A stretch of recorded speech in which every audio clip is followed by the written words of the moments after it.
Hey hi guys, welcome to my YouTube channel. ఈరోజు మనం Australian visa pre application ballot ప్రాసెస్లోకి ఎలా enter కావాలో చూద్దాం. మనకైతే సబ్ క్లాస్ 462 వీసా అప్లై చేయడానికి ఈ ప్రీ బ్యాలెట్ ప్రాసెస్ అయితే కంపల్సరీ అన్నమాట. సో వితౌట్ ఎనీ డిలే మనం స్టార్ట్ చేద్దాం ఎలా అప్లై చేయాలో.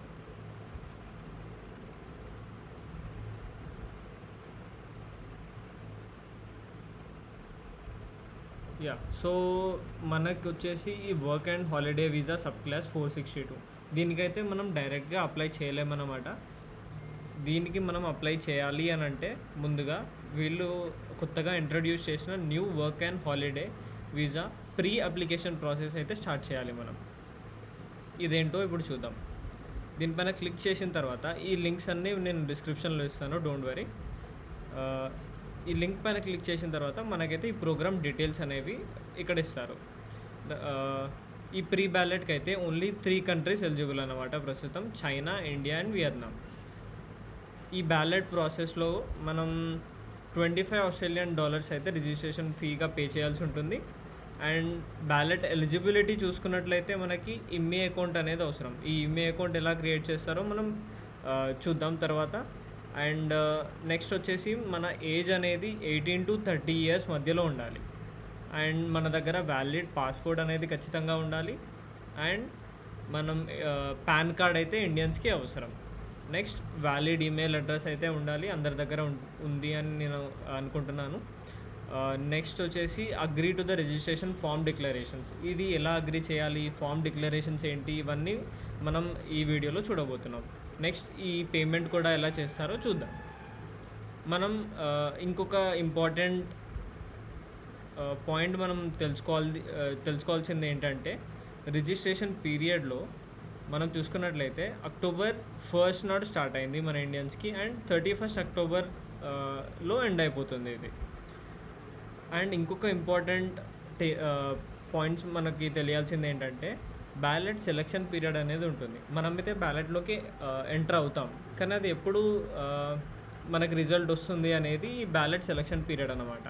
సో మన ఇండియాకి చూసుకున్నట్లయితే బ్యాలెట్ సెలెక్షన్ పీరియడ్ అనేది 14th of October ఈ ఇయర్ 2024 నుండి 30th of April 2025 అంటే నెక్స్ట్ ఇయర్ April 30th వరకు ఈ సెలెక్షన్ ప్రాసెస్ అనేది జరుగుతుందన్నమాట. లైక్ మనకి ఇన్స్టాంట్గా ఈ రిజల్ట్ అనేది రాదు. So it will be taking around 6 months of time, right? ఇవి రెండు అయితే మనకి ఇంపార్టెంట్ డేట్స్ మనకు తెలుసుకోవాల్సినవి. నెక్స్ట్ అసలు ఈ బ్యాలెట్లోకి ఎలా ఎంటర్ కావాలి అనేది ఇప్పుడు చూద్దాం మనం. ఈ యూఆర్ఎల్ కూడా నేను డిస్క్రిప్షన్లో ఇస్తాను. ఇది మన ఇమ్మి అకౌంట్ లాగిన్ పోర్టల్ అన్నమాట.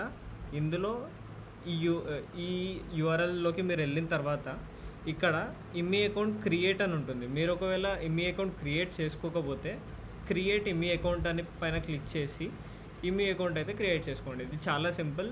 అందులో కొన్ని ఫామ్ డీటెయిల్స్ అడుగుతుంది, అది మీరు ఫిల్ చేసి అన్నీ వెరిఫై చేశారంటే మీకు ఈ ఇమ్మి అకౌంట్ అనేది వచ్చేస్తుంది. ఇది వెరీ సింపుల్. నెక్స్ట్ వచ్చేసి నేను ఆల్రెడీ ఇమ్మి అకౌంట్ క్రియేట్ చేసుకున్నాను కాబట్టి యూజర్ నేమ్ అండ్ పాస్వర్డ్ తోని నేను లాగిన్ చేస్తున్నాను.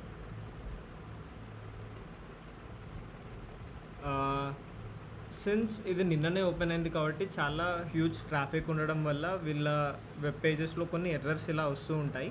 మీరు దీనికి ఏం చేస్తారంటే సింపుల్, మీ బ్రౌజర్ ట్యాబ్స్ అన్నీ క్లోజ్ చేయండి, మళ్ళీ రీఓపెన్ చేసి మళ్ళీ లాగిన్ చేయండి. ఇప్పుడైతే లాగిన్ సక్సెస్ఫుల్ అయిపోయింది. ఇక్కడ ఇన్ఫర్మేషన్ ఇచ్చారు, ఇది నేను ఆల్రెడీ చదివాను. మీరు చదవాలనుకుంటే చదవచ్చు, బట్ ఇది మనకైతే రిలేటెడ్ కాదు, మన ఇండియన్స్కి అయితే రిలేటెడ్ కాదు. It is related to Vietnamese. ఇక్కడ ఇఫ్ యూ సీ కంటిన్యూ అని ఆప్షన్ ఉంది, కంటిన్యూ పైన క్లిక్ చేయండి.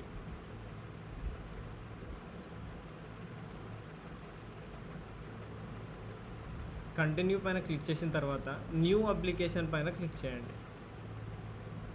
అండ్ కిందికి వెళ్తే మనకి వీసా ప్రీ అప్లికేషన్ రిజిస్ట్రేషన్ అనే ఆప్షన్ ఉంటుంది. ఈ డ్రాప్ డౌన్ పైన క్లిక్ చేసిన తర్వాత registration work and holiday visa 462 అని అయితే ఉంటుంది. దీనిపైన క్లిక్ చేయండి. యా, సో మనకి ఫామ్ అయితే లోడ్ అయిపోయింది. ఇక్కడ ప్రైవసీ అండ్ సెక్యూరిటీ ఇది నేను ఆల్రెడీ చదివాను. మీరు కూడా చదవాలంటే చదవచ్చు, లేకపోతే లేదు. నేను అలా రఫ్గా చూశాను. అందులో యా, ఐఎమ్ జస్ట్ అక్నాలజింగ్ ఇవి రెండు చదివానని చెప్పి నేను అక్నాలెడ్జ్ చేస్తున్నాను అంతే. నెక్స్ట్ ఇంపార్టెంట్ డీటెయిల్స్ వచ్చేసి your details. The details entered here must be same as your personal passport. మీ పాస్పోర్ట్లో ఎలానైతే ఉంటుందో అలాగే ఇందులో ఎంటర్ చేయాలి. ఏం మిస్టేక్ అయితే చేయకండి. So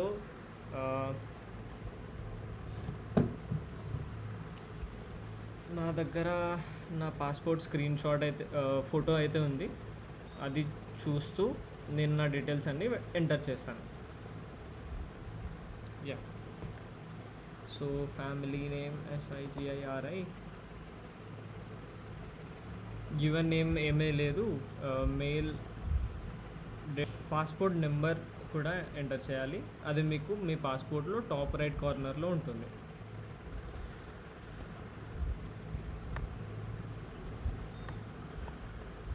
passport issue date and passport expiry date ఇవి రెండు కూడా మీ పాస్పోర్ట్ ఫ్రంట్ పేజీలో ఉంటాయి. అది మీకు మీ ఇమేజ్ కింద ఎక్స్పైరీ డేట్ ఉంటుంది, పాస్పోర్ట్ ఎక్స్పైరీ డేట్, అండ్ మీ ప్లేస్ ఆఫ్ ఇష్యూ కింద మీ డేట్ ఆఫ్ ఇష్యూ కూడా ఉంటుంది. నెక్స్ట్ ఈ declarations. I have not previously held a work and holiday 462 visa that has been used for travel to Australia.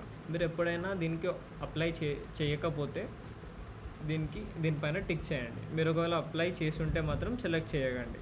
మీరైతే yeah, so next point వచ్చేసి I believe that I meet requirements to apply for work and holiday visa. Yes, ముందుగా మనం మాట్లాడుకున్న eligibility criteria కింద మీరు ఉంటే కనుక మీరు ఈ చెక్ బాక్స్ని టిక్ చేయండి. Next, I accept that department conducts a random selection from the available registrations that I may not be selected to apply. So ముందుగానే చెప్పినట్టు ఓన్లీ మన ఇండియన్స్కి 1000 వీసాస్ మాత్రమే ఉన్నాయి.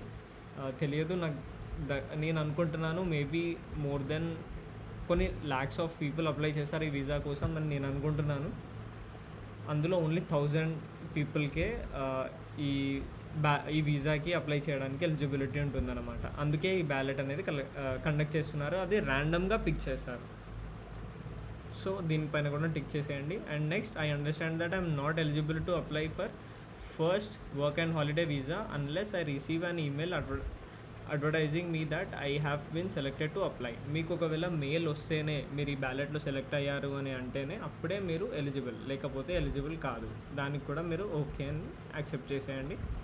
Next, the information I have provided on this registration form is complete and accurate. I will update my registration if my passport or contact details are changed. మీరు ఒకవేళ మీ contact details ఏమైనా change చేస్తే మీరు ఇక్కడ update చేస్తాను అని చెప్పి వాళ్ళకి డిక్లేర్ చేస్తూ మీరు చెక్ బాక్స్ని టిక్ చేసేయండి. నెక్స్ట్ వచ్చేసి, I understand that the payment for my registration does not guarantee that I will be selected in this ballot process to apply. Obviously మీరు పేమెంట్ చేస్తారు, $25 ముందుగానే మాట్లాడుకున్నట్టు. సో దీనికి కూడా అగ్రీ చేసేయండి. I understand the payment for my registration cannot be refunded. మీరు ఒక్కసారి pay చేస్తే మీకు మళ్ళీ తిరిగి రావు మనీ అనేది. సో ఓకే, దానికి కూడా నేను అగ్రీ చేస్తూ ఒక్కసారి రివ్యూ చేసుకోండి. మీరు డిక్లరేషన్స్ చూద్దాం. డిక్లరేషన్స్ వచ్చేసి అన్నిటికీ నేను యాక్సెప్ట్ చేశాను. నౌ పే అండ్ సబ్మిట్ పైన క్లిక్. ఇక్కడ సో రెఫరెన్స్ నెంబర్ అయితే ఒకటి వచ్చింది, మన పేరు వచ్చింది, అమౌంట్ వచ్చింది, టోటల్ అప్లికేషన్ ఛార్జెస్ అనేది వచ్చింది, payment options. If you pay now your application will be send to the Australian government. ఇప్పుడు మనం పే చేస్తే కనుక వెళ్ళిపోతుంది. Your decision to pay will be final. Your payment cannot be disputed even if you change your mind about your application. అంటే refund లాంటిది ఏమీ రాదు, ఏమీ చేయలేం, నాన్ రీఫండబుల్ అన్నమాట ఇదంతా. సో గో హెడ్ అండ్ మీ కార్డ్ డీటెయిల్స్ అన్నీ ఎంటర్ చేసేసి మీరు పే చేయండి. హే గైస్, పేమెంట్ అయితే కంప్లీట్ చేసేసాను. $25 పే చేశాను. 25 నేను నా క్రెడిట్ కార్డ్ యూస్ చేశాను కాబట్టి ఎక్స్ట్రా 0.35 అయితే ఎక్స్ట్రా పడింది నాకు ఛార్జెస్తోని. సో ఓవరాల్గా నేను పే చేసిన అమౌంట్ అయితే $25.35. ఇది మనం $25.35